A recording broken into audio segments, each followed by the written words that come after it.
강재민입니다. 그동안 잘 지내셨습니까? 저도 여러분과의 만남을 손꼽아 기다리고 있었습니다. 여러분들과 재미있는 역사 이야기를 나눈 이 시간이 저는 굉장히 행복하고 또 보람된 시간입니다. 그동안 여러분들의 많은 응원과 격려 덕분에 제가 여기까지 올 수 있었습니다. 앞으로도 많은 관심과 응원을 부탁드리면서 저도 초심을 참고 끝까지 최선을 다하도록 하겠습니다. 오늘은 지난주에 이어서 신라 삼국통일의 주역 그 유명한 문무왕에 대해서 한번 알아보도록 하겠습니다. 문무왕의 아버지가 그 유명한 김춘추, 바로 태종묘왕이시죠. 근데 이 태종묘왕도 시험에 종종 나오니까 잘 정리해 두시면 됩니다. 먼저 태종묘왕 가장 중요한 핵심 키워드는 바로 최초의 진골 출신 왕이었던 거 우리가 공부한 적이 있습니다. 그리고 두 번째는 바로 삼국통일의 초석을 닦았다는 점인데요. 여기서 우리가 한 가지 헷갈리시면 안 되는 점이 있습니다. 바로 뭐냐? 삼국통일의 초석을 닦은 거는 김춘추가 맞아요. 근데 삼국통일을 완성한 왕은 바로 문무왕이 됩니다. 김춘추는 660년 백제를 멸망시키고 이듬해 병으로 돌아가시죠. 그러자 그 아들, 이 문무왕이 본명이 김범민이거든요. 이 문무왕이 아버지 유업을 이어받아서 668년 고구려를 멸망시키고 676년에는 나당전쟁에서 최종적으로 승리하게 되면서 삼국통일 완성에는 대업을 이루게 되는 것이죠. 그래서 문무왕 하면 삼국통일 완성 꼭 기억해 두시면 됩니다. 근데 이것뿐만이 아니에요. 삼국통일한 데에도 훌륭한 정치를 많이 펼쳤거든요. 민생을 안정시키고 백성들의 세금을 감면시켰으며 또 민족 융화 정책을 통해서 고구려와 백제, 말갈 유민까지 끌어안기 위해서 많은 노력을 기울였던 훌륭한 왕입니다. 근데 이 문무왕의 재기한이 20년이거든요. 661년에 즉위하셔서 681년에 돌아가시는데 돌아가실 때 아주 유명한 유언을 하셨습니다. 아마 여러분들도 한 번쯤은 다 들어보셨을 겁니다. 어떤 유언이냐면 굉장히 긴데 삼국사기에 보면 굉장히 길게 나오거든요. 근데 축약해서 줄여서 보면 요점은 이런 말이죠.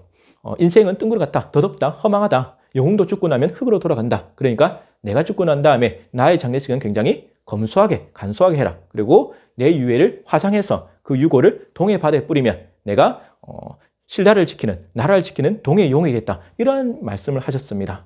정말 대단하시죠. 죽어서까지 신라를 지키는 동해 용이 되겠다. 정말 문무왕의 호국정신, 애국, 애족 정신을 엿볼 수 있는 대목이 아닐 수 없습니다. 아무튼 신하들은 그 유언을 받들어서 문무왕이 돌아가시자 그 유해를 화장해서 동해에 뿌렸다고 나오게 되는 것이죠. 근데 이 문무왕의 수중령, 해중령의 위치를 놓고 논란이 있었습니다. 근데 현재는 대체적으로 경주 간포 앞바다에 있는 대왕왕 또는 대왕바위로 알려진 그곳이 문무왕의 상골처 또는 수중령, 해중령인 것은 재론의 여지가 없죠. 근데 문제는 뭐냐? 과연 이곳이 상골처, 즉 유해만 뿌렸던 상골처인 것인지 아니면 유골과 부장품을 같이 안장했던 수중령 또는 해중령인지가 지금 논란이 되는 거예요. 상골처는 거의 재론의 여지가 없죠. 왜냐하면 위치를 보더라도 그 주변에 아들 신문왕이 아버지 문무왕이 명복을 빌기 위해서 지었던 가문사, 이견대가 있고 여러 가지 또 특징을 봤을 때 재론의 여지는 없습니다. 근데 이곳에 과연 문무왕의 유골과 부장품도 같이 안장되느냐? 이게 논란이 되거든요. 참 재밌습니다. 많은 연구와 또 조사가 있었거든요. 예전에 한 발굴팀이 실제로 배를 타고 들어갔습니다.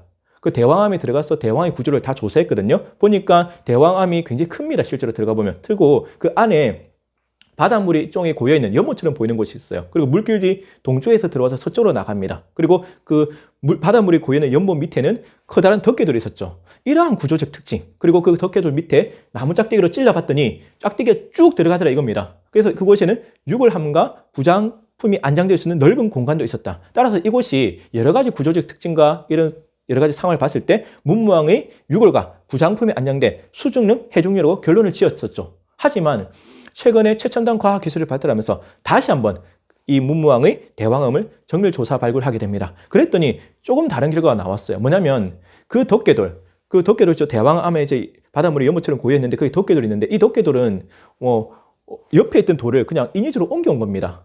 그리고 짝대기를 찔러봤는데 공간이 없었어요. 실제로 조사해봤더니 공간이 없었습니다. 그러니까 이곳에는 그 밑에 덮개돌 밑에 어떤 문무왕의 유골이라든지 또는 부장품이 들어갈 수 있는 공간이 없었던 것이죠. 그래서 현재로서는 어떻게 보냐면 물론 더 많은 조사와 연구가 진행되겠지만 현재로서는 그곳이 그 대왕암이 문무왕의 유골이나 부장품이 안치된 수중령, 해중령이 아닌 걸로는 거의 드러났습니다.